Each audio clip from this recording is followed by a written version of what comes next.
I wasn't supposed to hear him say it. Not at our father's funeral, not in front of everyone who mattered, and definitely not while I was standing there in my dress blues, trying to hold what was left of our family together. Before we jump back in, tell us where you're tuning in from, and if this story touches you, make sure you're subscribed because tomorrow I've saved something extra special for you. But Ryan's voice cut through the hushed conversations like a blade through silk when he leaned over to his wife Linda and said, "She's worthless, you know, always has been." Dad just felt sorry for her because she couldn't make it as a real soldier. The words hit me harder than any enemy fire I'd faced overseas. I stood frozen beside the mahogany casket, my father's purple heart heavy in my palm, watching my older brother dismiss 20 years of my life with the casual cruelty of someone who'd never had to prove his worth to anyone. The funeral parlor fell silent around me, and I could feel every eye in Riverside Memorial Chapel turning toward us, waiting to see what I would do. That's when Marcus stepped forward. My husband of 3 years, 6 feet of pure Navy SEAL determination, moved with the quiet confidence that made enemy combatants think twice. He didn't raise his voice. He didn't need to. Marcus simply placed his hand on my shoulder and said in a tone that carried across the entire room, "She's my commander, and I'd follow her into hell before I'd follow you to the grocery store."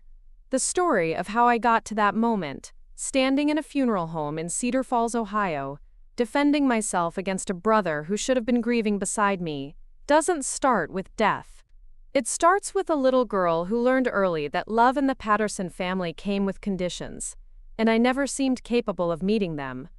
I was 8 years old when I first realized that Ryan was everything our father wanted in a child, and I was everything he tolerated. Ryan was tall for his age, broad-shouldered like Dad, with the kind of easy smile that made adults ruffle his hair and predict great things. I was small, serious, and had an unfortunate habit of asking questions that made people uncomfortable. When Dad came home from his construction sites, still covered in dust and exhaustion, Ryan would run to him with stories about touchdown passes and home runs. I would show him my report cards, straight A's lined up like little soldiers, hoping for the same proud smile Ryan got so easily. Dad would nod, pat my head, and say, "That's nice, sweetheart," before turning back to Ryan's latest athletic achievement. It wasn't cruel, exactly. It was just clear where his attention naturally landed, and it wasn't on his quiet daughter who preferred books to sports and strategy games to playground politics. Our mother, Sarah, tried to bridge the gap. She would sit with me in the evenings, braiding my dark hair while I told her about the military history books I'd been reading, or the documentary I'd watched about female pilots in World War II. She listened with genuine interest, asking thoughtful questions that made me feel heard. But even she couldn't change the fundamental dynamic in our house. Dad and Ryan were cut from the same cloth, and I was something different entirely. When I was 12, everything shifted. Mom was diagnosed with stage 4 ovarian cancer, and our family reorganized itself around her illness. Dad threw himself into medical bills and insurance battles, working longer hours to pay for treatments that everyone secretly knew weren't working. Ryan, suddenly faced with a crisis he couldn't charm his way through, retreated into sports and friends, spending as little time at home as possible. I became Mom's companion. I learned to make her favorite tea, organized her medications, and sat beside her bed, reading aloud from the novels she loved but could no longer focus on herself. During those long months, I discovered something about myself that would shape everything that came after. I was good in a crisis. While everyone else fell apart or ran away, I stayed steady. I problem-solved. Preparing and narrating this story took us a lot of time, so if you are enjoying it, subscribe to our channel. It means a lot to us. Now, back to the story. I endured. Mom died on a Tuesday in March, and our family never recovered. Dad grieved by working himself into the ground, building an empire of construction projects that kept him away from the house, where her absence echoed in every room.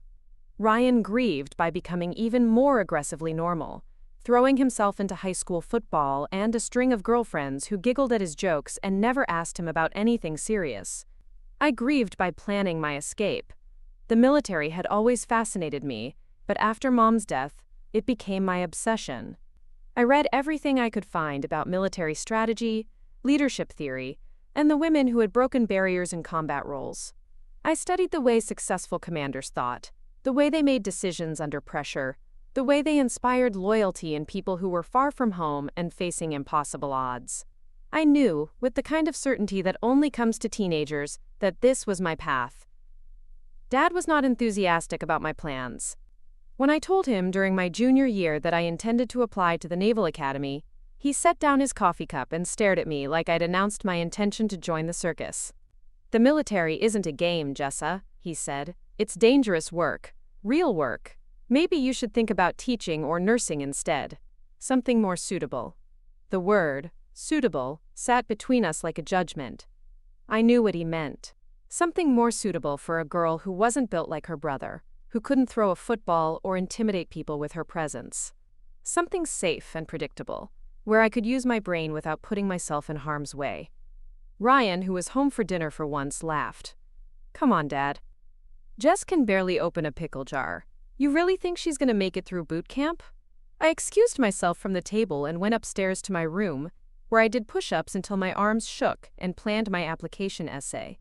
I was accepted to the Naval Academy 8 months later, with a full scholarship and a recommendation letter from my high school principal that used words like exceptional leadership potential and rare intellectual courage. Dad seemed more surprised than proud, which shouldn't have hurt as much as it did.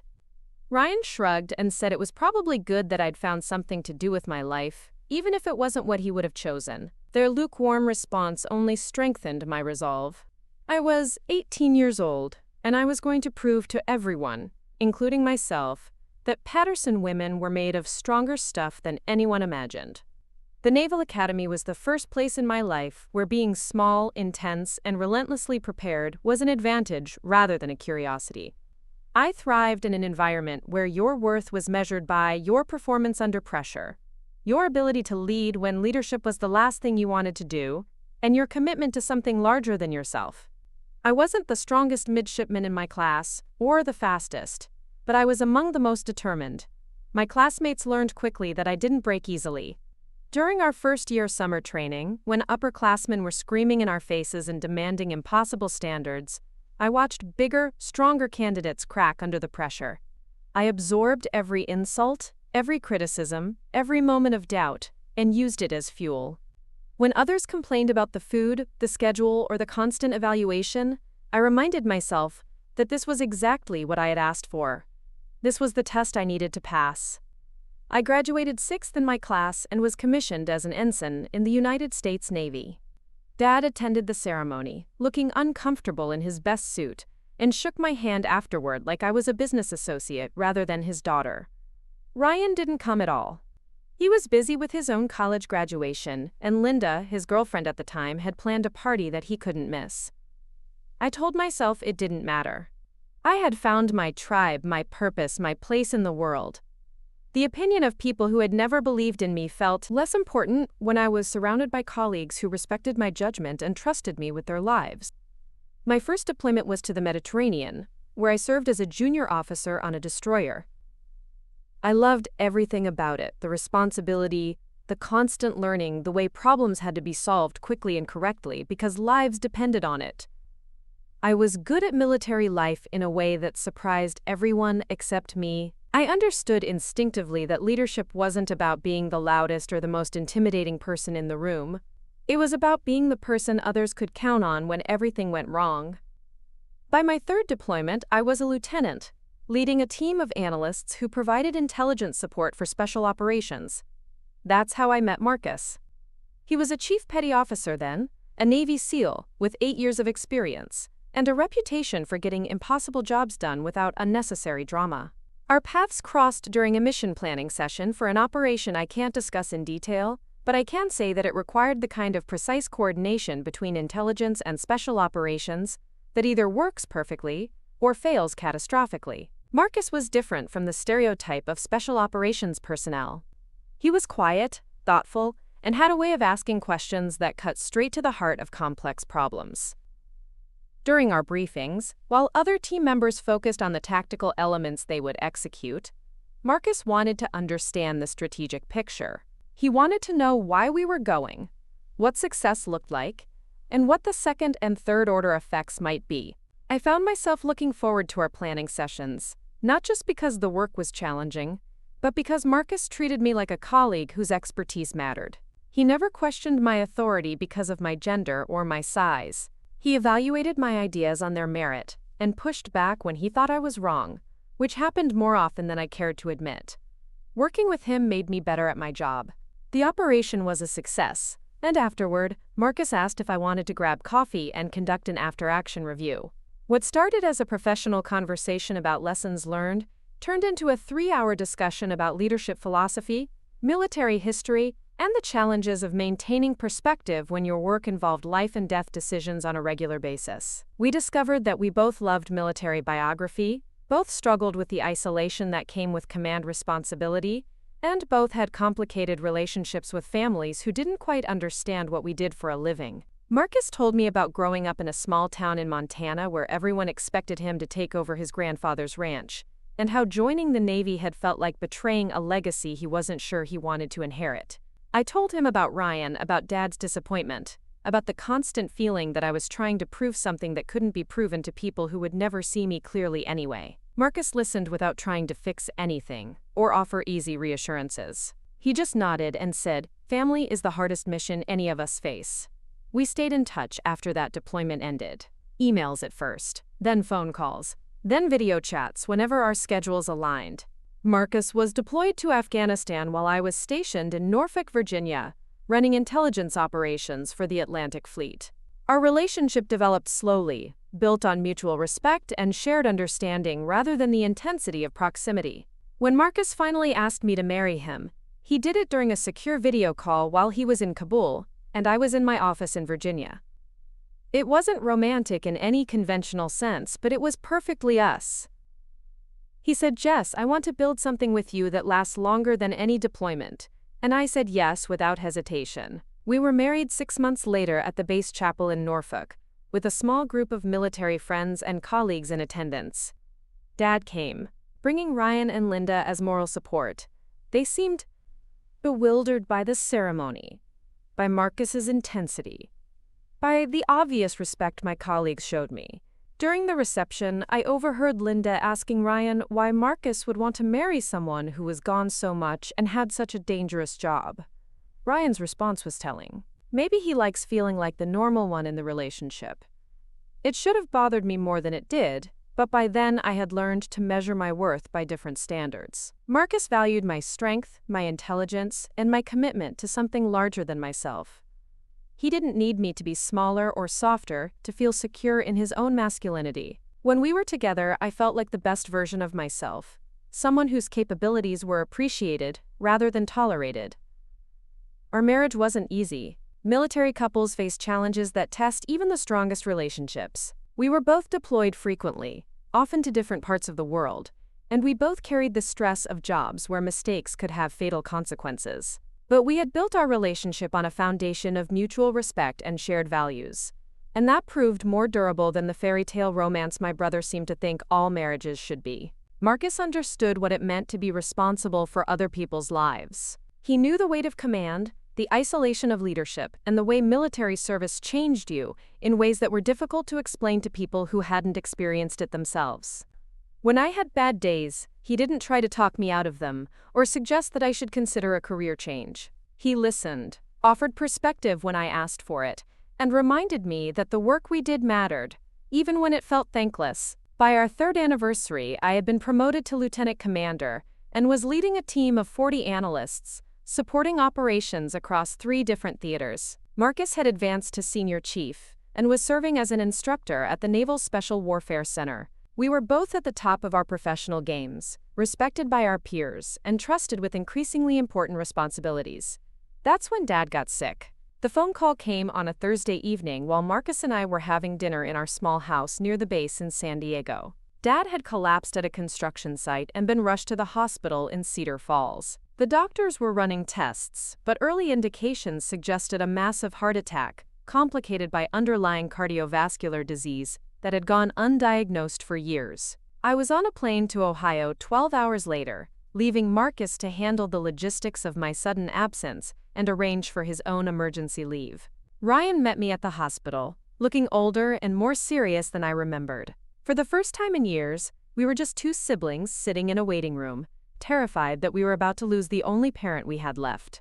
Dad survived the initial crisis, but emerged from surgery with significant damage to his heart and a prognosis that no one wanted to discuss in detail. The doctors were optimistic about his ability to recover some function, but it was clear that his days of running construction sites and working 12-hour days were over. During the long weeks of his hospitalization and rehabilitation, Ryan and I fell into a routine of tag-teaming visits and managing the crisis that his illness created for Patterson Construction.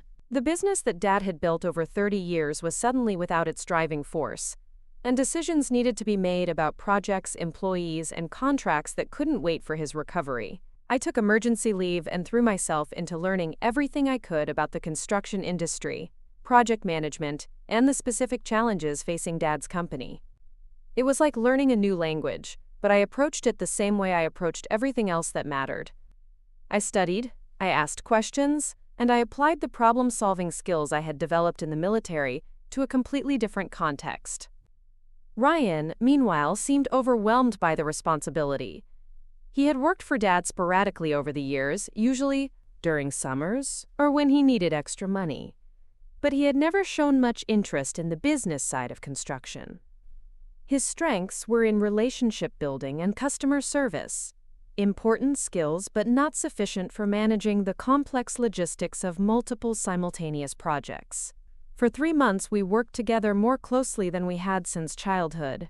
I handled the administrative and financial challenges, while Ryan managed client relationships and on-site operations. It wasn't perfect, but it worked well enough to keep the business running while Dad focused on recovery. Marcus visited whenever his schedule allowed, bringing a calm competence that helped everyone relax. Dad seemed impressed by Marcus's ability to understand complex problems quickly and offer practical solutions. Ryan tolerated Marcus with the kind of polite distance he reserved for people he couldn't quite categorize.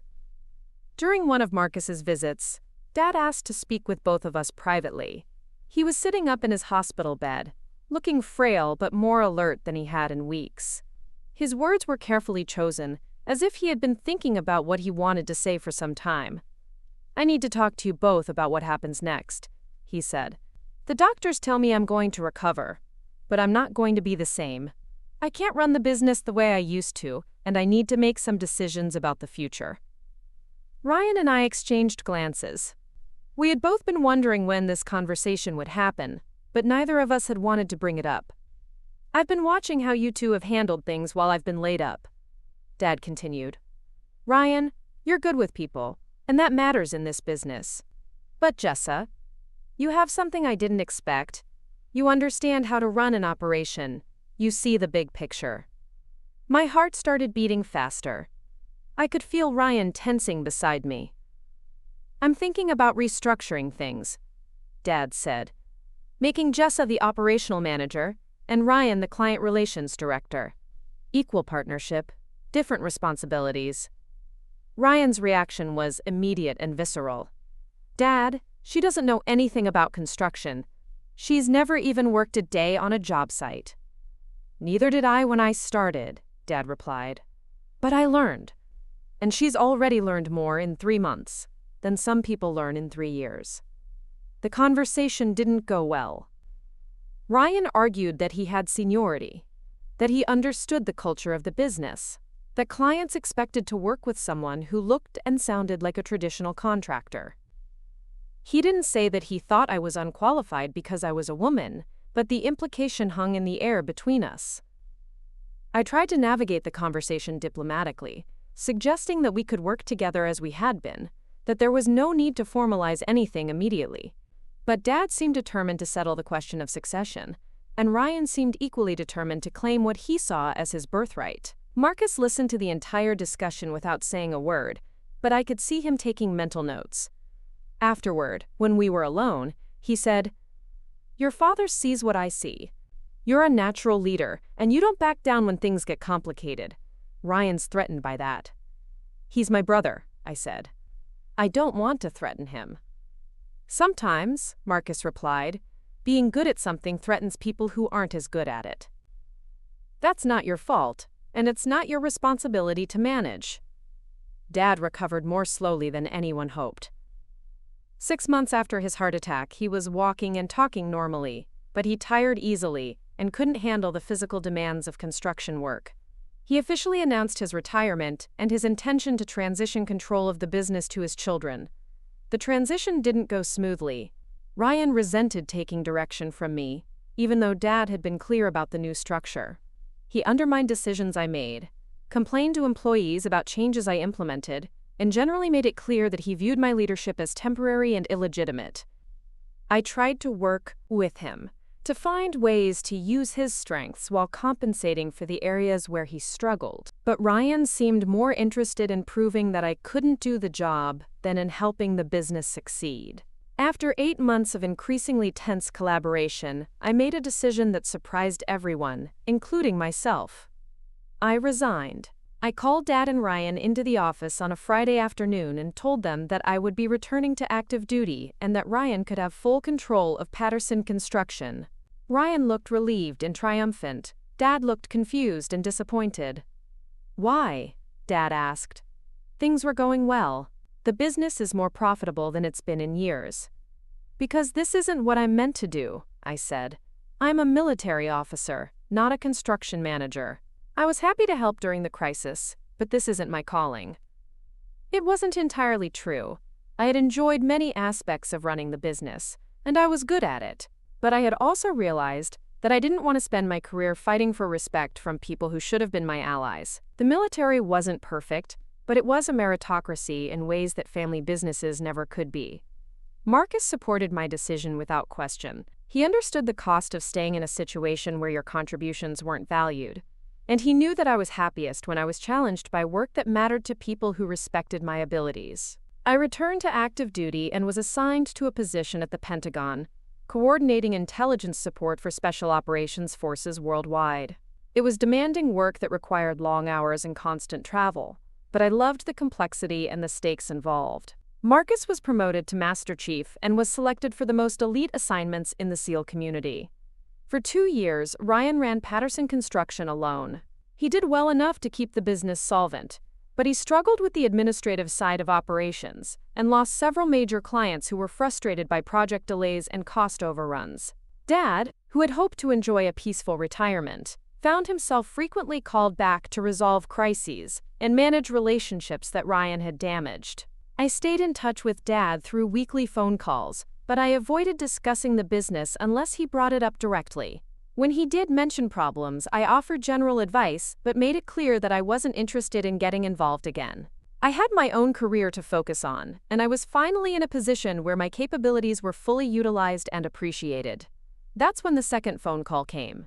Dad had collapsed again, this time at home, and this time there would be no recovery.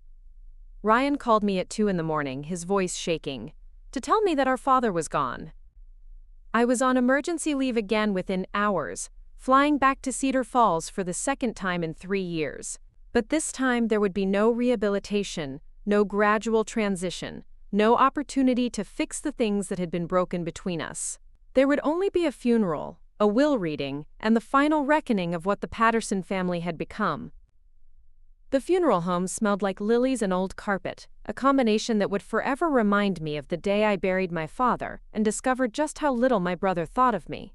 Marcus stood beside me in his dress uniform, a wall of quiet strength that I desperately needed, as we navigated the rituals of grief in a small town where everyone had an opinion about the Patterson family drama. Cedar Falls hadn't changed much in the years since I'd left for the Naval Academy. The same small-town dynamics still governed every interaction, the same unspoken hierarchies that had made me feel like an outsider even as a child. Walking into Riverside Memorial Chapel, I could feel the weight of old judgments and newer curiosities.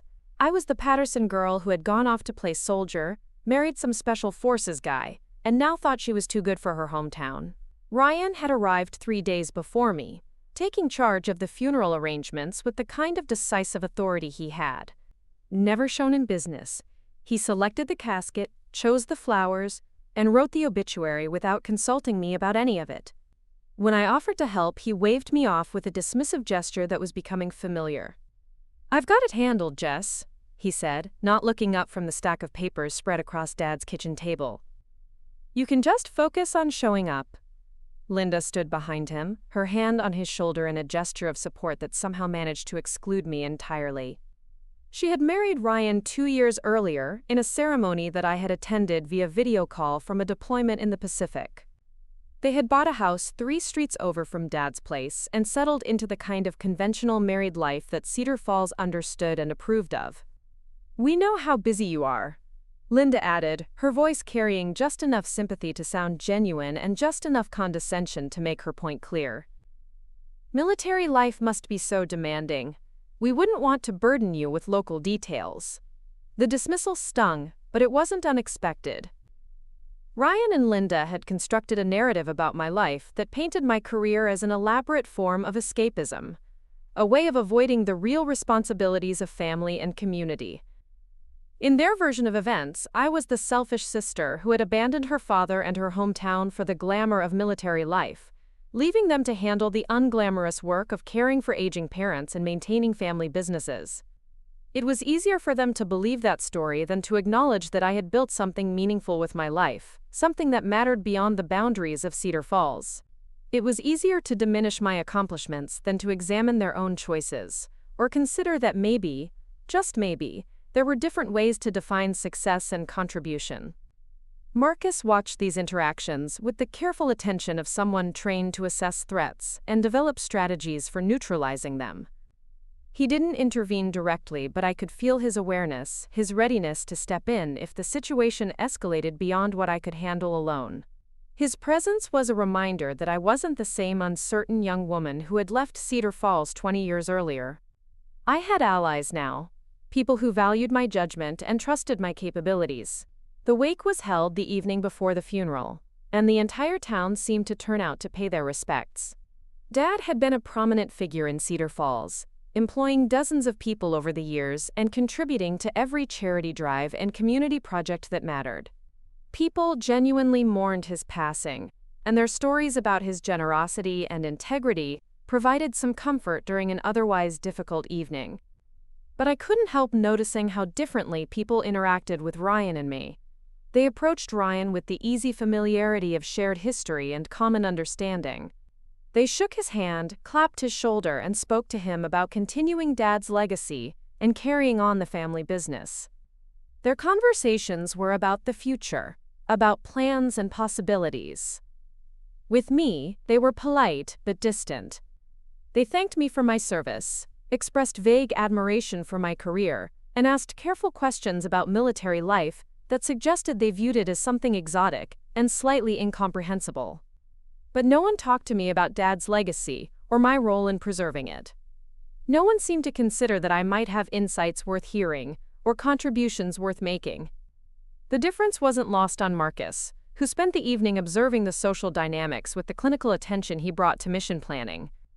During a brief moment when we stepped outside for air, he said, "They've written you off." "What do you mean?" "Your brother has convinced everyone that you're not really part of this community anymore.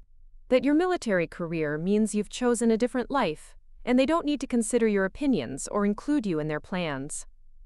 I leaned against the brick wall of the funeral home, suddenly exhausted by the effort of smiling and accepting condolences from people who had already decided I didn't belong. Maybe they're right. Maybe I have chosen a different life. "There's nothing wrong with choosing a different life," Marcus said, "but that doesn't mean you forfeit your right to have opinions about your family or your father's legacy.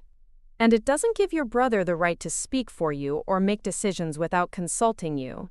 He was right, but knowing he was right didn't make the situation any easier to navigate. I had spent so many years proving myself in environments where my capabilities mattered more than my connections, that I had forgotten how to operate in spaces where family history and social position carried more weight than professional accomplishments. The night before the funeral, Ryan asked to speak with me privately. We sat in Dad's living room, surrounded by the accumulated memories of a lifetime. Hunting trophies on the walls, family photos on the mantel, and the faint smell of his aftershave still lingering in the fabric of his favorite chair. "We need to talk about what happens next," Ryan said, his tone more serious than I had heard from him in years. "What do you mean?" "The business, the house, Dad's estate. We need to figure out how to handle all of it." I had been dreading this conversation since the moment I got the call about Dad's death. "Have you talked to Tom Miller about the will?" Tom Miller had been Dad's lawyer for as long as I could remember, a careful man who specialized in small-town estate planning and contract law. He had handled the legal paperwork when Dad restructured the business 3 years earlier, and I assumed he had updated Dad's will accordingly. "We're meeting with him next week," Ryan said. "But I wanted to talk to you first, to make sure we're on the same page about things." "Okay." Ryan shifted in his chair, clearly uncomfortable with what he was about to say. "Look, Jess, I know you helped out when Dad was sick, and I appreciate that. But you've made it clear that your life is elsewhere. You've got your military career, your husband, your own plans. I don't think it makes sense for you to be involved in local business decisions or property management." The conversation was heading exactly where I had expected it to go. Ryan wanted to inherit everything and was hoping I would gracefully step aside and let him have it without a fight. Part of me wanted to do exactly that. I didn't need Dad's money or his business. Marcus and I had built a comfortable life, and my military pension would provide security for our future. But another part of me bristled at Ryan's assumption that I would automatically defer to his wishes, simply because he had stayed in Cedar Falls while I had built a career elsewhere. The dismissive tone, the casual way he discounted my contributions, and the underlying message that my choices had somehow disqualified me from having opinions about our family's future. "What exactly are you proposing?" I asked. "I'm thinking I should inherit the business and the house, and you can have Dad's savings accounts and investment portfolio. That way, you get liquid assets that you can manage from wherever you're stationed, and I get the local stuff that needs hands-on management." It sounded reasonable on the surface, but I knew enough about Dad's finances to understand that Ryan was asking for the most valuable assets while offering me the smaller, more portable ones. The construction business and the house represented the bulk of Dad's wealth, while his savings and investments were modest by comparison. "Have you looked at the numbers recently?" I asked. "Do you know what the business and property are actually worth?" Ryan's expression tightened. "It's not about the money, Jess. It's about carrying on what Dad built. It's about staying connected to this community and honoring his legacy. And you don't think I care about Dad's legacy? I think you care about it differently than I do. You've built your own life, your own career. You don't need this place the way I do."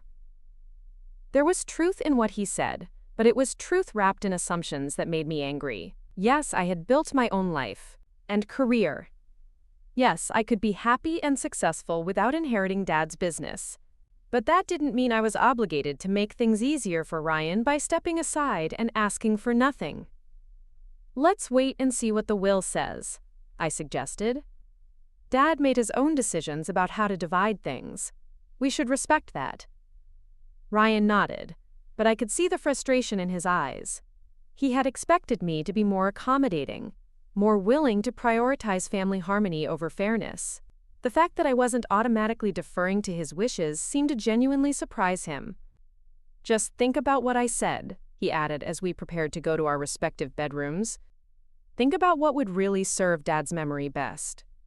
That night, lying in the guest bedroom where I had slept as a teenager, I stared at the ceiling and tried to make sense of the guilt and anger warring in my chest. Was Ryan right? Was I being selfish by not immediately agreeing to his proposal?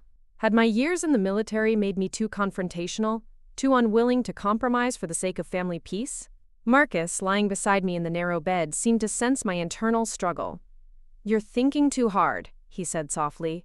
"Ryan thinks I should just let him have everything. Maybe he's right. Maybe I should focus on my own life and let him worry about Dad's legacy." "Is that what you want to do?" I considered the question seriously. What did I want? I wanted Dad to still be alive. I wanted a relationship with my brother that wasn't built on competition and resentment. I wanted to feel like I belonged in the family I had been born into, instead of always being the outsider looking in. But none of those things were possible, and wanting them wouldn't make them real. "I want to be treated like my opinions matter," I said finally. I want Ryan to stop acting like my career disqualifies me from caring about our family. I want to have a voice in decisions that affect Dad's legacy." "Then don't give that up," Marcus said. "Don't let him guilt you into stepping aside just because it would be easier for him." The funeral service was held the next morning at Cedar Falls Methodist, the church where Dad had been a member for 40 years. The sanctuary was packed with friends, employees, business associates, and community members whose lives he had touched. Reverend Matthews, who had known our family since Ryan and I were children, delivered a eulogy that captured Dad's integrity, his work ethic, and his commitment to his community. I spoke during the service, sharing memories of Dad's quiet wisdom and his example of perseverance in the face of challenges. I talked about the lessons he had taught me about responsibility, about seeing projects through to completion, and about treating people with respect regardless of their position or background. I didn't mention the years of feeling like I couldn't measure up to his expectations, or the pain of never quite earning the approval I craved. Ryan spoke after me, focusing on Dad's role as a community leader and his hope that the business he had built would continue to serve Cedar Falls for generations to come. His remarks were polished and appropriate, hitting all the expected notes about legacy and continuity. But I noticed that he spoke as if he was already the sole inheritor of Dad's work, as if the future of Patterson Construction had already been decided. After the service, we processed to Cedar Falls Cemetery for the burial. It was a gray October day, cold enough to make everyone pull their coats tighter and hurry through the final prayers. Dad was laid to rest beside Mom in a plot he had purchased 20 years earlier, back when planning for death seemed like a distant necessity rather than an immediate reality. As we stood around the gravesite, listening to Reverend Matthews offer final words of comfort and hope, I found myself thinking about all the conversations Dad and I would never have. All the questions I would never get to ask, all the explanations I would never receive, all the reconciliation that would forever remain unfinished business. That's when Ryan made his comment about my worthlessness, and everything changed.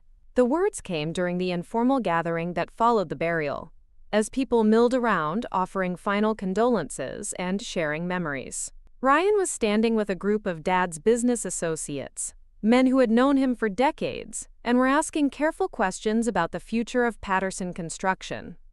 "Don't worry," Ryan said, his voice carrying farther than he probably intended. "I'll be taking over operations. Jess has her military career to focus on. She's never really been suited for this kind of work anyway." One of the men, Jerry Hawkins, who had subcontracted with Dad for years, glanced in my direction. "She seemed to do a pretty good job when your dad was sick. Heard she really got things organized."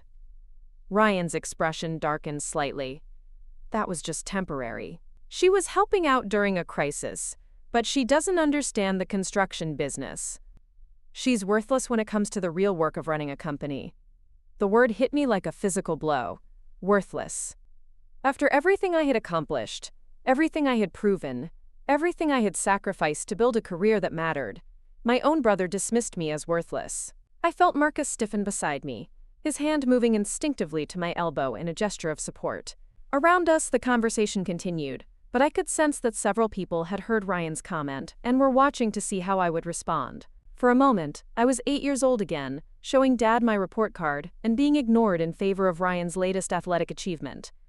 I was 12 years old, organizing Mom's medications, and being told that wasn't real responsibility.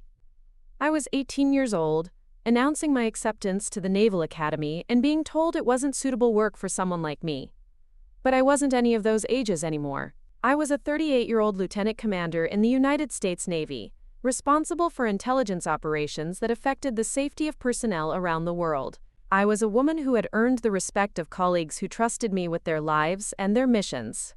I was married to a man who saw my strength as an asset rather than a threat, and I was done being dismissed by people who had never bothered to understand what I was capable of. That's when Marcus stepped forward and delivered the line that would become legendary in Cedar Falls gossip circles for years to come. His voice was calm, controlled, and absolutely certain as he looked directly at Ryan and said, "She's my commander, and I'd follow her into hell before I'd follow you to the grocery store." The silence that followed was deafening. Jerry Hawkins's eyes widened. Linda's mouth fell open. Ryan's face went through several different shades of red before settling on a color that suggested he was either about to explode or have a stroke. Marcus continued, his tone conversational but carrying the unmistakable authority of someone accustomed to being obeyed in life-or-death situations. Your sister has led intelligence operations in 3 different theaters of conflict. She's responsible for analysis that protects thousands of military personnel and civilians. She's been decorated for her service and promoted ahead of schedule because her superiors recognize her exceptional capabilities. He paused, letting his words sink in before delivering the final blow. The fact that you can't see her value says everything about your judgment and nothing about her worth. Ryan finally found his voice. This is a family matter. You don't understand. I understand perfectly. Marcus interrupted. I understand that you've spent your entire life trying to diminish your sister's accomplishments because they make you feel inadequate. I understand that you'd rather tear her down than build yourself up. And I understand that if your father could hear you calling her worthless, he'd be ashamed of the man you've become. The gathering around us had gone completely silent. Everyone was staring, some with shock, others with the kind of fascination that comes from witnessing drama that will be discussed and analyzed for months to come. I could feel my cheeks burning, with embarrassment and anger and something else, something that felt almost like pride. Ryan took a step toward Marcus, his hands clenched into fists. For a moment, I thought he might actually try to start a physical fight at our father's funeral. But something in Marcus's posture, the casual confidence of someone who had faced much more dangerous opponents than an angry small-town contractor, made Ryan think better of it. This isn't over, Ryan said, his voice shaking with rage. Yes, it is, I said, speaking for the first time since the confrontation began. My voice was steady, calmer than I felt. It's been over for a long time, Ryan. I just didn't want to admit it. I turned and walked away from the gravesite, Marcus falling into step beside me. Behind us I could hear the murmur of voices, as people began to process what they had just witnessed. By evening, the story would be all over Cedar Falls.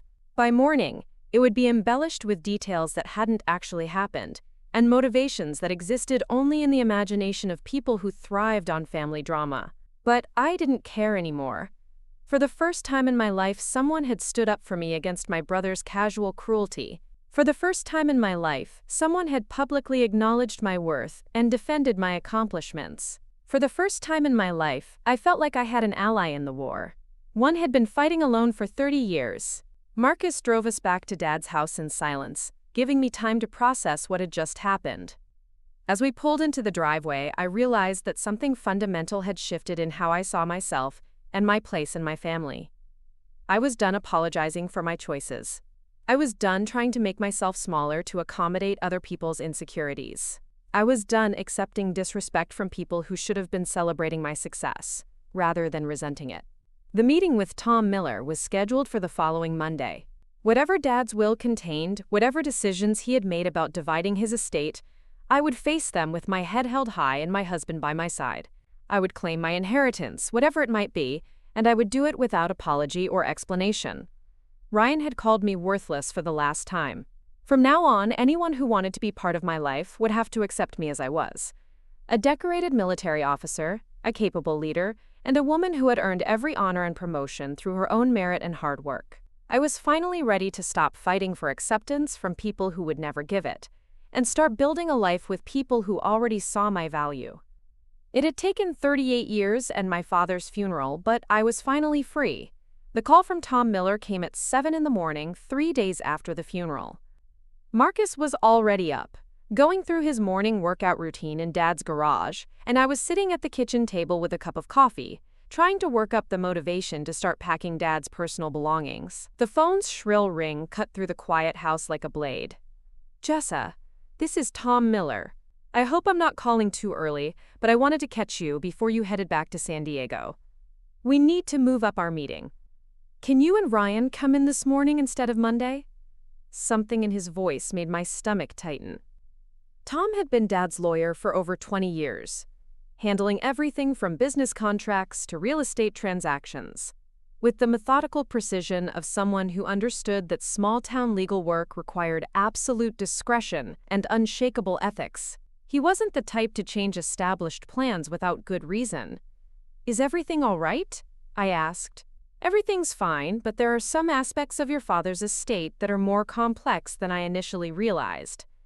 I think it's better if we address them sooner rather than later, before anyone makes assumptions about how things should proceed."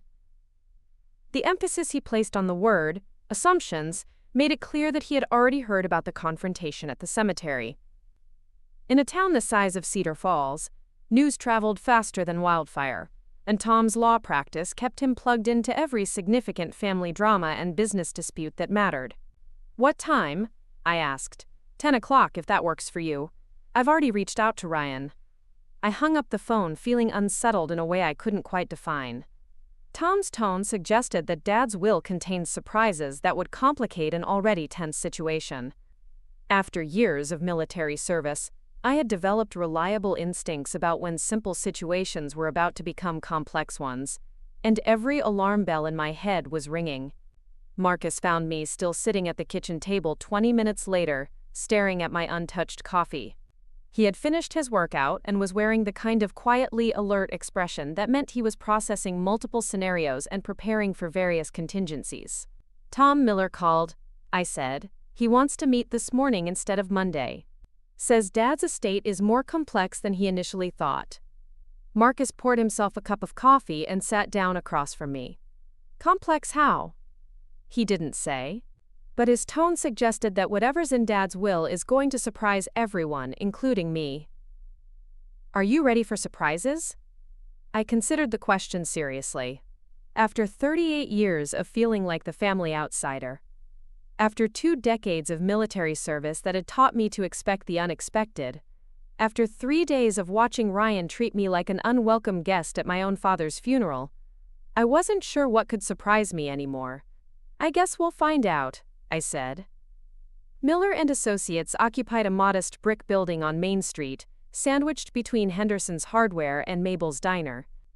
Tom had inherited the practice from his father and had been serving Cedar Falls for longer than I had been alive. His office was exactly what you would expect from a small-town lawyer: wood paneling, law books, family photos, and the kind of comfortable furniture that invited long conversations about complex problems. Ryan was already waiting when Marcus and I arrived, sitting in one of the leather chairs across from Tom's desk with Linda beside him.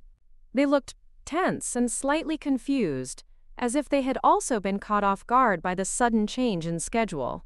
Ryan barely acknowledged our presence, offering only a curt nod before returning his attention to Tom. Tom Miller looked older than I remembered, grayer and more serious, as if the weight of whatever information he was about to share had aged him overnight. He gestured for Marcus and me to take the remaining chairs, and then settled behind his desk with the kind of deliberate formality that suggested he was about to deliver news that would change everything. "Thank you all for coming in on short notice," he began. "I wanted to meet with you together because your father's will contains provisions that affect both of you, and I think it's important that everyone understands the full scope of his intentions before making any decisions about the future." He opened a thick folder and pulled out several documents, spreading them across his desk with the careful precision of someone who had rehearsed this moment multiple times. Robert Patterson updated his will 18 months ago, after his recovery from the heart attack. He spent considerable time thinking about how to structure his estate in a way that would serve his children's best interests while preserving the business he had built. Ryan shifted in his chair, and I could see him fighting the urge to interrupt. He wanted to know the bottom line, wanted to confirm that his assumptions about inheriting the bulk of Dad's estate were correct. But Tom continued at his own measured pace, building toward revelations that he clearly believed required careful context. "Your father was very specific about his reasoning," Tom continued. "He felt that both of his children had demonstrated different but valuable capabilities, and he wanted his estate division to reflect those strengths while creating incentives for cooperation rather than competition." He picked up the first document and began reading in the formal tone that lawyers use when precision matters more than warmth.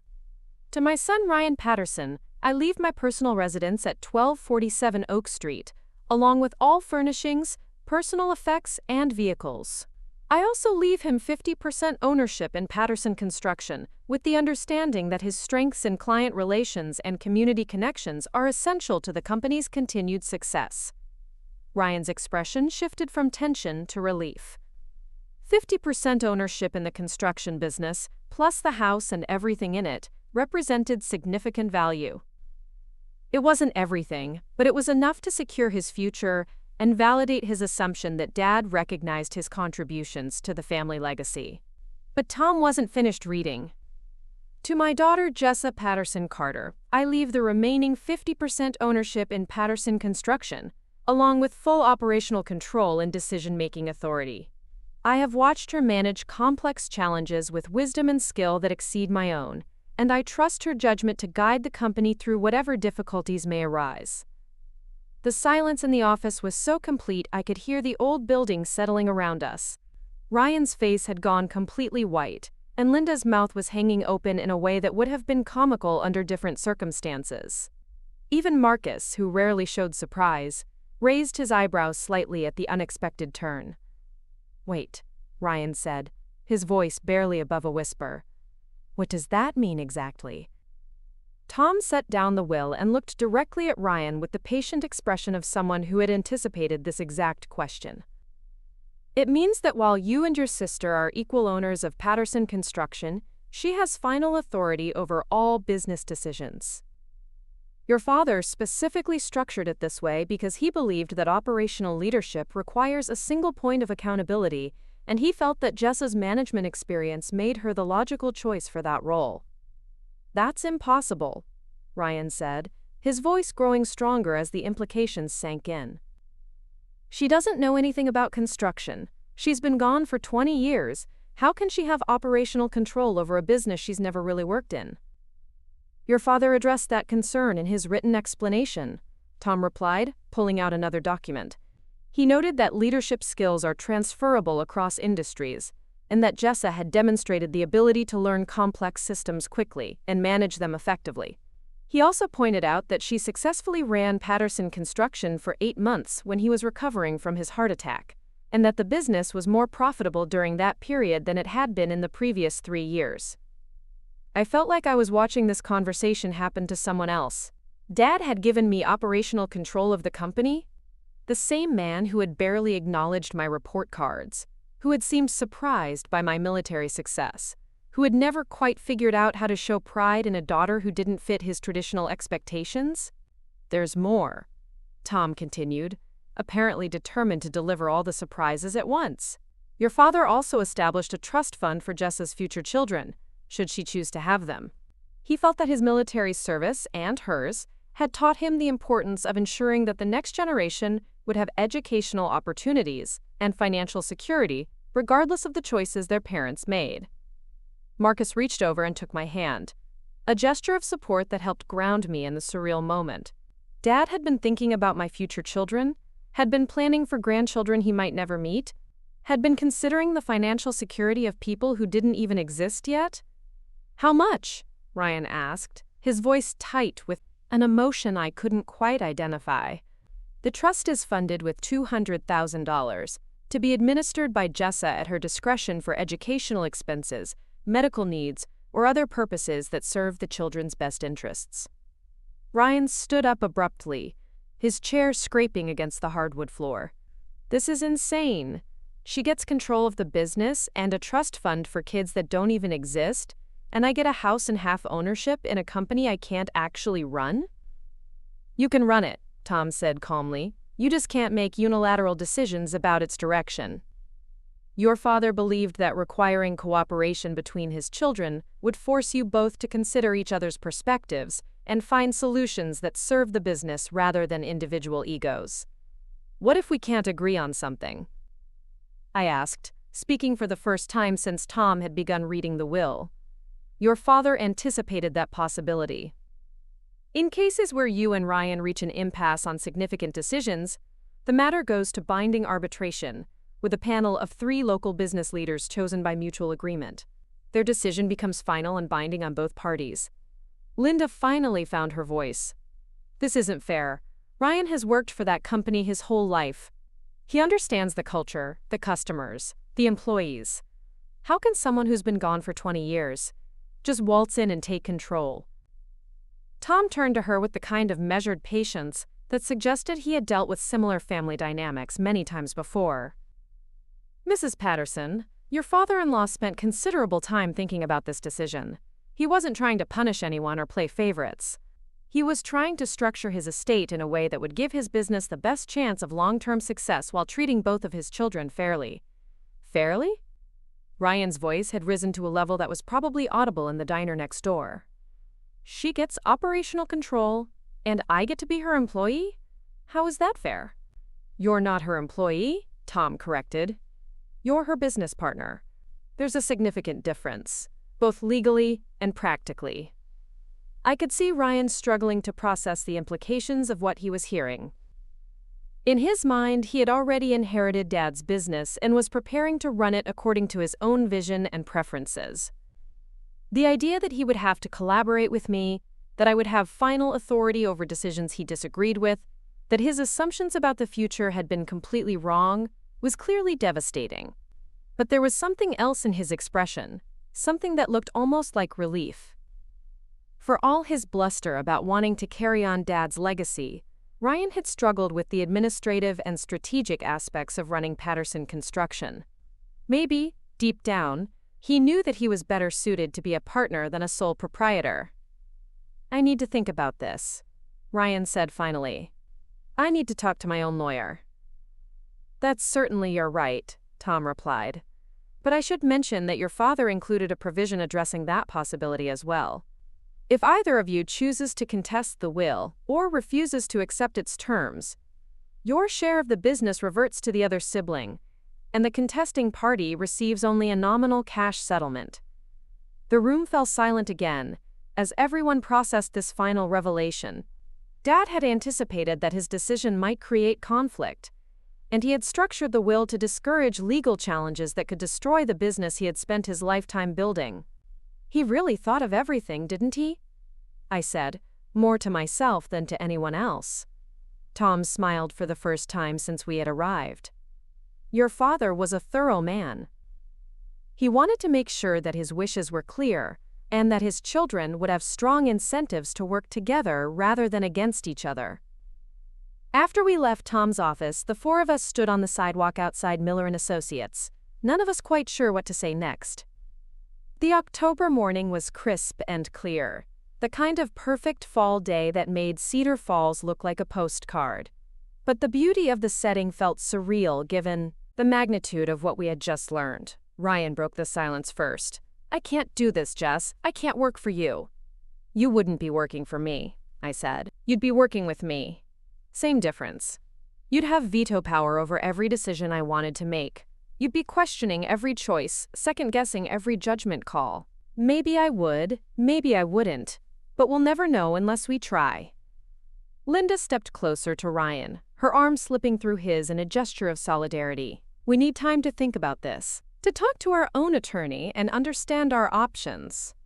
Marcus, who had been listening to the exchange with his characteristic calm attention, finally spoke. What options are you thinking about? We could challenge the will, Linda said.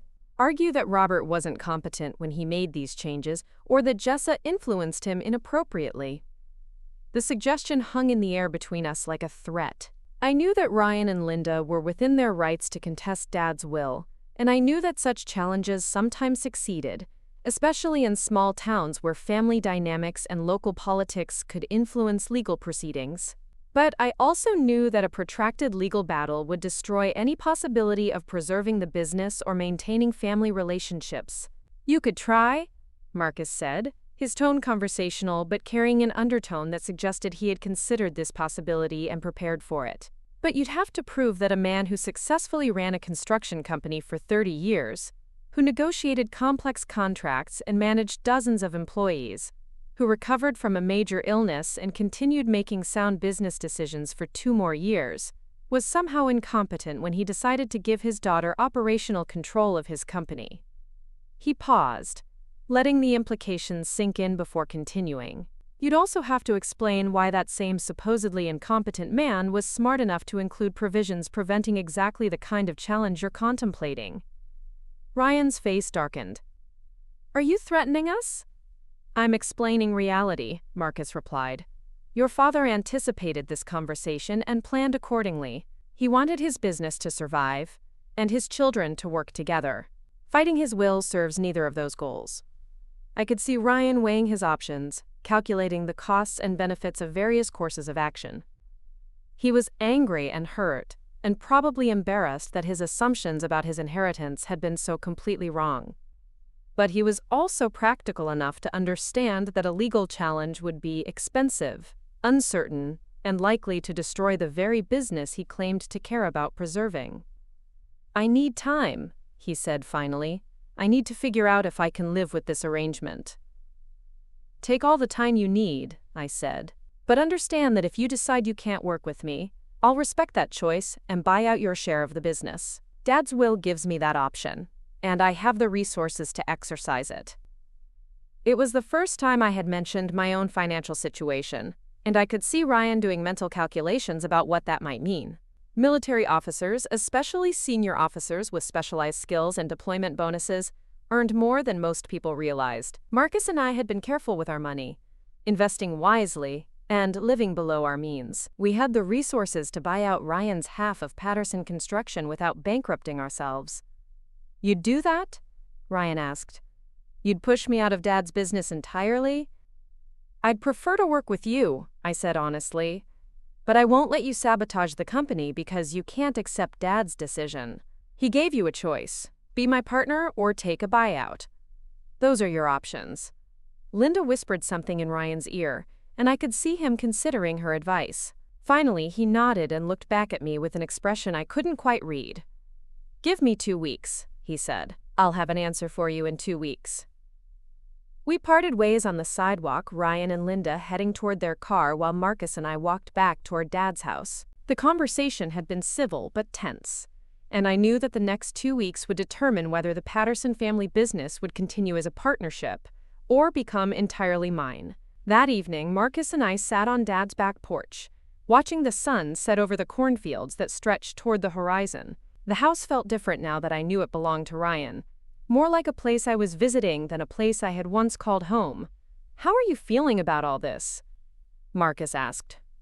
Overwhelmed, I said honestly. I never expected Dad to give me operational control. I thought he'd leave me something small and symbolic, maybe his watch or his old desk.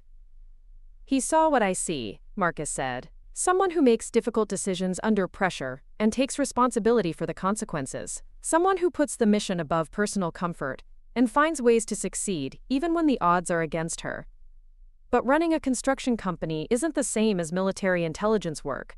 Leadership is leadership, Marcus replied. The specifics change, but the fundamentals remain the same. You understand how to assess complex situations, develop strategies for achieving objectives, and manage people who may not always agree with your decisions.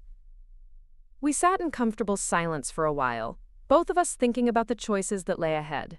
I would have to decide whether to return to active duty or resign my commission to focus on running Patterson Construction. Marcus would have to decide whether to continue his military career or find a way to support my new responsibilities. We would both have to decide whether Cedar Falls could become home again after 20 years of building our lives elsewhere.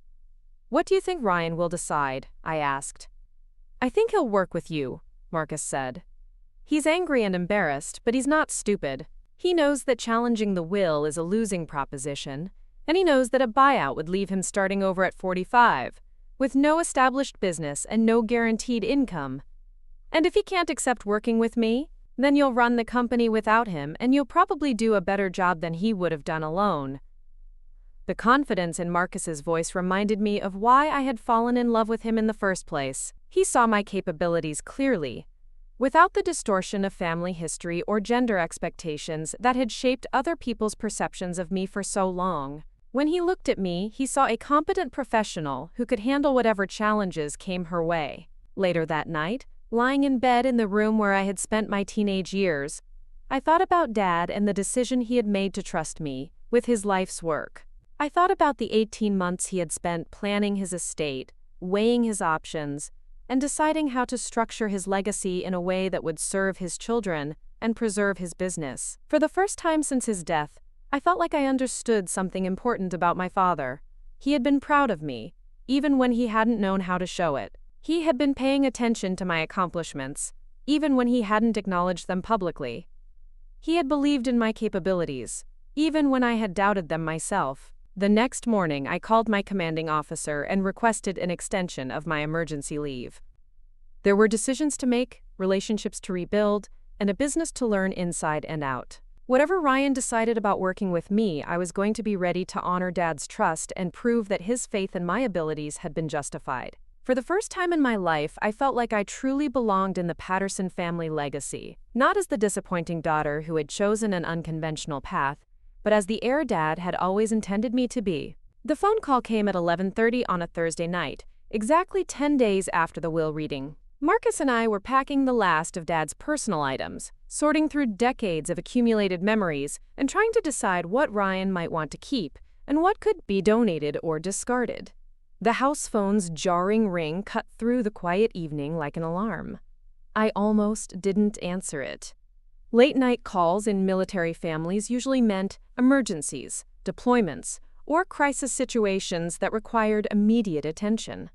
But something made me pick up the receiver, and Linda's voice came through the line, high-pitched and trembling with an emotion I couldn't immediately identify. "Jessa, you need to know something. Ryan's been talking to people around town, telling them things about you that aren't true. He's trying to turn everyone against you before he gives you his answer about the business." The words hit me like a physical blow. "What kind of things?" "He's saying you manipulated your father while he was sick, that you used your military connections to intimidate him into changing his will.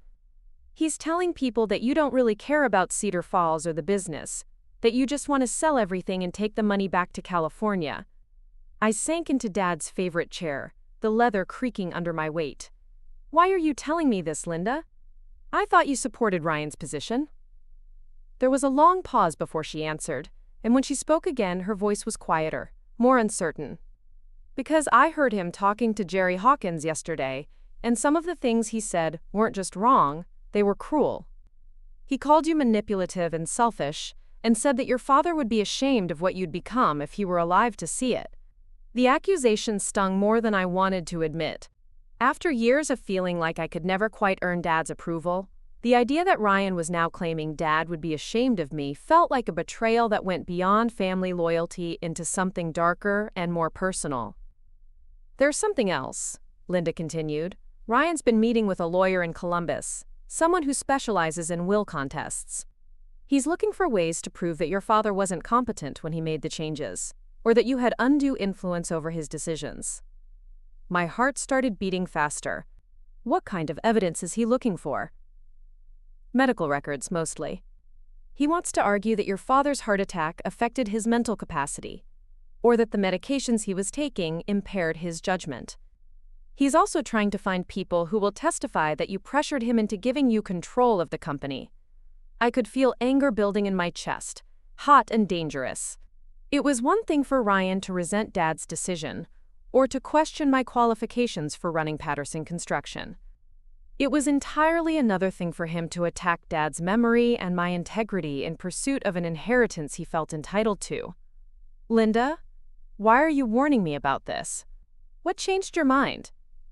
Another pause, longer this time. "Because I've been watching how you've handled everything since your father died. The way you spoke at the funeral, the way you've been respectful to Ryan even when he's been horrible to you, the way you've been taking care of your father's affairs, without trying to claim credit or push anyone aside. You're not the person Ryan's been describing to people." Her admission surprised me. Linda had never been particularly warm toward me, but she had also never been openly hostile. She was one of those people who followed her husband's lead in most situations, supporting his positions without necessarily developing strong opinions of her own. "What does Ryan think about you calling me?" "He doesn't know, and I'd prefer to keep it that way. But I thought you should be prepared for what's coming. He's planning to announce his decision to contest the will at the Rotary Club meeting next Tuesday. He wants to make it public so that you'll feel pressure to settle rather than fight him in court. The calculation behind Ryan's strategy was obvious and infuriating. He knew that I valued my reputation and my father's memory more than money or property. He was betting that I would rather give up my inheritance than endure a public legal battle that would drag our family's private business into the local spotlight. After I hung up the phone, I sat in Dad's chair for a long time, trying to process what Linda had told me and decide how to respond. Marcus found me there an hour later, still staring at the wall and feeling like the ground was shifting beneath my feet. "What happened?" he asked, immediately recognizing the signs of crisis mode that he had seen in me during difficult missions and challenging deployments. I told him about Linda's call, about Ryan's campaign to discredit me, about the lawyer in Columbus and the plan to contest Dad's will in the most public and humiliating way possible. Marcus listened without interrupting, his expression growing darker with each detail I shared. "He's making a mistake," Marcus said when I finished. "A big one." "What do you mean?" "He's assuming that you'll fold under pressure the way you might have when you were younger.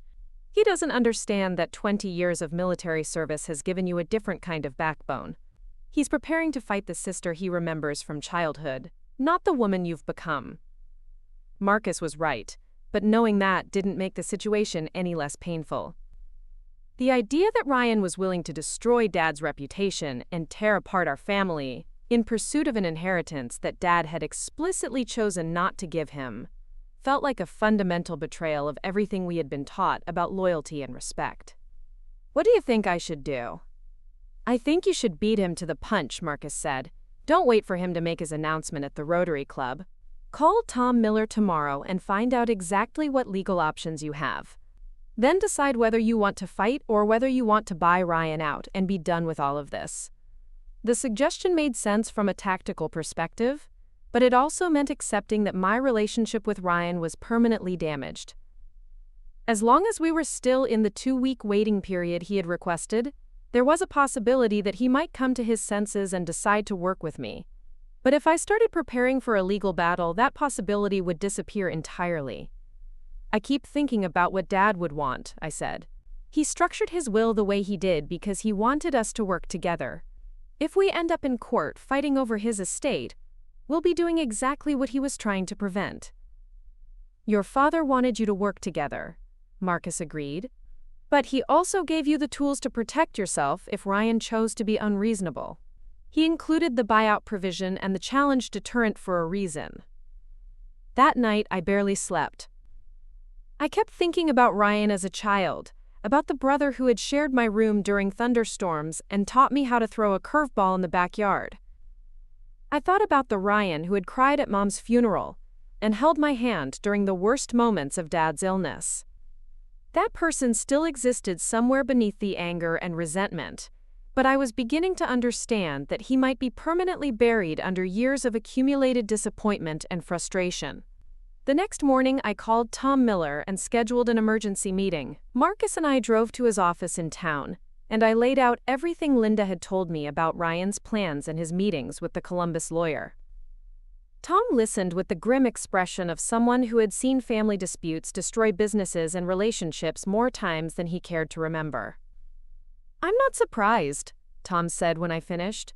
"Ryan called me 2 days ago asking for copies of all the documentation related to your father's estate planning. I told him that attorney-client privilege prevented me from sharing that information without a court order, but he made it clear that he was exploring his legal options." "What are his chances of succeeding if he does contest the will?" Tom considered the question carefully before answering. "Honestly, not good. Your father was thorough in documenting his reasoning, and he specifically addressed the concerns that Ryan would likely raise. The medical records from his heart attack and recovery show that he remained mentally competent throughout his treatment. The business records show that Patterson Construction was more profitable during the period when you were managing operations, which undermines any argument that his decision was irrational. But there's still some risk. There's always risk in litigation, especially in will contests where emotions run high and family dynamics complicate legal arguments. But based on the evidence I've seen, I'd estimate Ryan's chances of success at less than 20%. Marcus leaned forward in his chair. "What about the provision preventing challenges?" How strong is that legally? Very strong, Tom replied. Courts generally uphold no contest clauses when they're properly drafted, and the testator's intentions are clear. If Ryan challenges the will and loses, he forfeits his inheritance entirely. That's a significant deterrent for most people. But not for someone who's already decided that he can't live with the terms of the will, I said. Exactly. If Ryan has convinced himself that working with you is impossible, then he might decide that a small chance of getting everything is worth the risk of losing what he's already been given. We spent another hour discussing strategy and legal options. Tom could represent me if Ryan did contest the will, but he recommended that I also consult with a litigation specialist who had more experience with complex estate disputes. He gave me the name of a firm in Columbus that had successfully defended several high-profile will contests in recent years. As we prepared to leave, Tom made one final observation that stayed with me for days afterward. Your father was a smart man, Jessa. He understood his children better than they understood themselves. If he gave you operational control of his business, it's because he believed you were the right person for the job. Don't let Ryan's insecurity make you question that judgment. The weekend passed slowly. Marcus and I finished packing Dad's belongings and arranged for a donation pickup. We walked through the house one final time, checking for anything we might have missed, and saying goodbye to the place where I had grown up. Ryan never called or stopped by, which confirmed my suspicion that he had already made his decision and was simply waiting for the right moment to announce it. Monday morning, I drove to the Patterson construction office for the first time since Dad's funeral. The building was a converted warehouse on the edge of town, surrounded by equipment yards and storage areas that housed the tools and materials necessary for running a mid-sized construction company. I had spent time there during Dad's illness, but walking through the front door as the future owner felt entirely different. Diane Morrison, Dad's office manager for the past 15 years, looked up from her desk with a mixture of surprise and relief when I walked in. She was a competent woman in her 50s who had kept the administrative side of the business running smoothly through Dad's illness and Ryan's inconsistent leadership. Jessa, thank goodness you're here. We need to talk about the Henderson project and the Morrison contract, and Ryan hasn't been returning my calls for 3 days. I spent the morning learning about current projects, reviewing financial reports, and getting a comprehensive overview of the company's operations. Patterson Construction was in better shape than I had expected. With a solid client base, experienced crews, and enough work scheduled to keep everyone busy through the following spring. But there were also problems that needed immediate attention.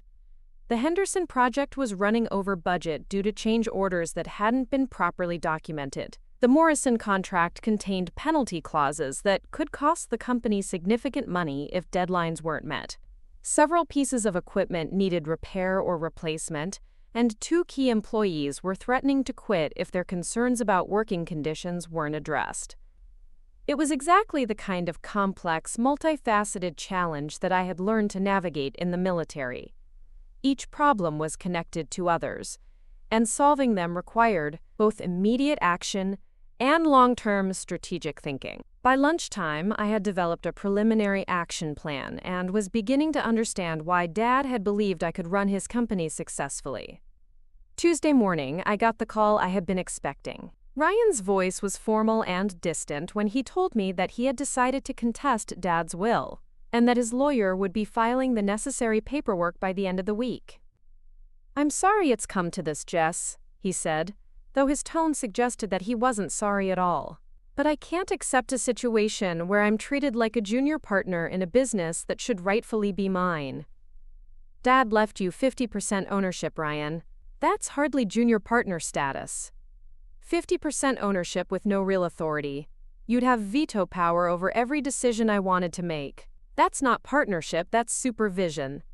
I could hear the hurt and anger in his voice, and part of me wanted to find some way to bridge the gap between us. But I also knew that Ryan had already burned too many bridges for reconciliation to be possible. His campaign to discredit me around town, his meetings with lawyers, and his decision to make our family dispute public had crossed lines that couldn't be uncrossed. "What do you hope to accomplish with this, Ryan?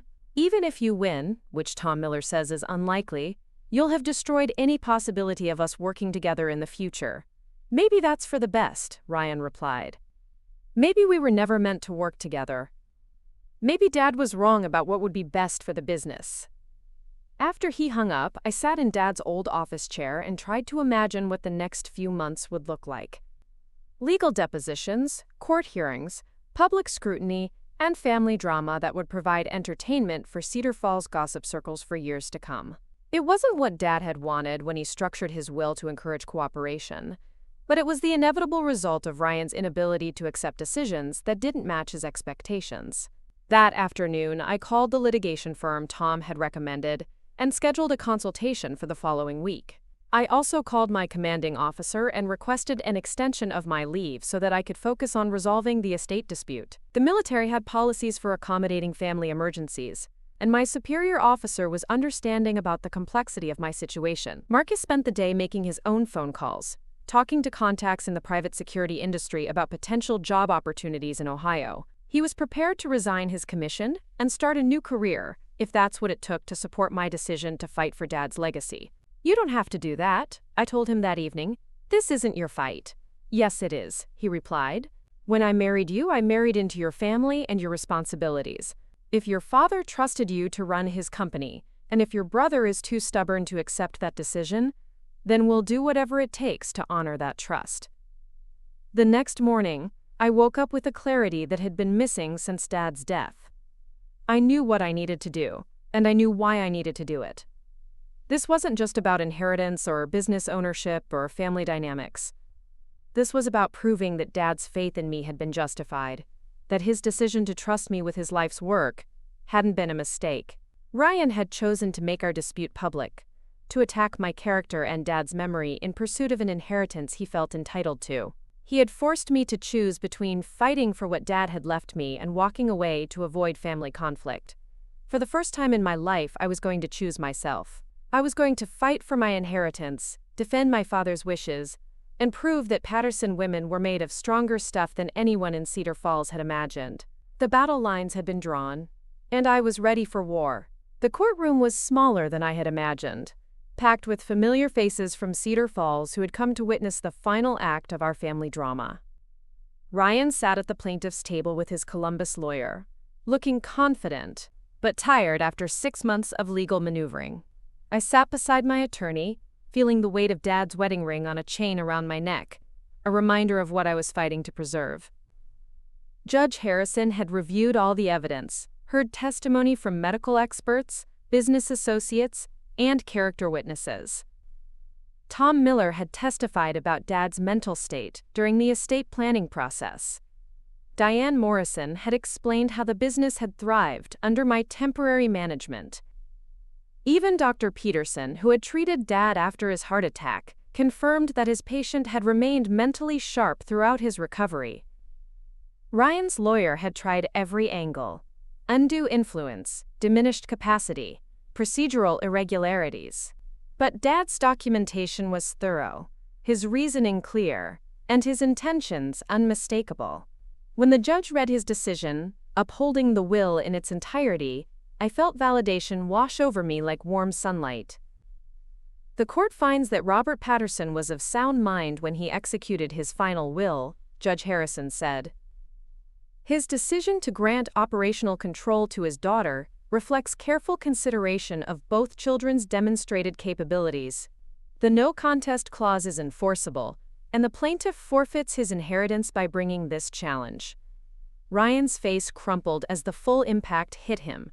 He had gambled everything on a legal challenge that everyone except him had known was doomed to fail. Now he had nothing, not even the 50% ownership Dad had originally left him. After the hearing, Marcus and I walked out of the courthouse into brilliant spring sunshine. Cedar Falls looked exactly the same as it had the day I arrived for Dad's funeral, but everything else had changed. I owned Patterson Construction outright now, free to run it according to my own vision without interference or second-guessing. That evening, I called a meeting with the company's key employees. We gathered in the conference room where Dad had once held weekly planning sessions, and I laid out my plans for the future. Modernizing equipment, implementing new safety protocols, pursuing sustainable building practices that would set us apart from competitors. The team listened with interest and enthusiasm, ready to embrace changes that would make their work more efficient and rewarding. 6 months later, Marcus resigned his commission and joined Patterson Construction as head of security and risk management. His military experience proved invaluable in developing safety programs and managing complex projects. We bought a house on the outskirts of Cedar Falls, close enough to be involved in the community but far enough from town to maintain our privacy. Ryan left Cedar Falls shortly after losing the court case, taking Linda and their disappointment to start fresh somewhere else. I heard through mutual acquaintances that he found work with a construction company in Indianapolis, gradually rebuilding his career and his confidence. I hoped he would find peace with his new life and eventually understand that Dad's decision hadn't been a rejection of his worth as a person. A year after Dad's death, Patterson Construction had grown into the most successful building company in 3 counties. We had expanded our services, hired additional crews, and earned a reputation for quality work and innovative solutions. The trust fund Dad had established for my future children remained untouched, waiting for the grandchildren he had believed would someday carry on the family legacy. Standing in the office that had once been Dad's, looking out at the equipment yard where crews prepared for another day of building something lasting and important, I finally understood what he had seen in me all along. Not the quiet daughter who couldn't measure up to her athletic brother, but the leader who would honor his life's work while making it her own. Dad had given me more than a business. He had given me the chance to prove that strength comes in many forms, that leadership isn't about being the loudest voice in the room, and that sometimes the person who seems least likely to succeed is exactly the person who will surprise everyone. The Patterson name would continue, carried forward by someone who understood that true legacy isn't about preserving the past unchanged, but about building something strong enough to last for generations. Up next, you've got 2 more standout stories right on your screen. If this one hit the mark, you won't want to pass these up. Just click and check them out.